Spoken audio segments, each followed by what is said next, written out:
Constituency GBLA-12 GB-12 Shigar-I is a constituency of Gilgit Baltistan Assembly, which is currently represented by Raja Mohammed Azam Khan of Pakistan. Tehreek-e-Insaf. Members. Election results. 2009. Raja Mohammed Azam Khan of MQM became member of Assembly by getting 10,520 votes. It was only seat won by MQM in 2009 election. 2015. Imran Nadeem of PPP won this seat by getting 10,422 votes.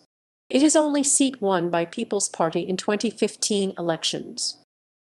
2020. Raja Mohammed Azam Khan of PTI won this seat by getting 10,621 votes. References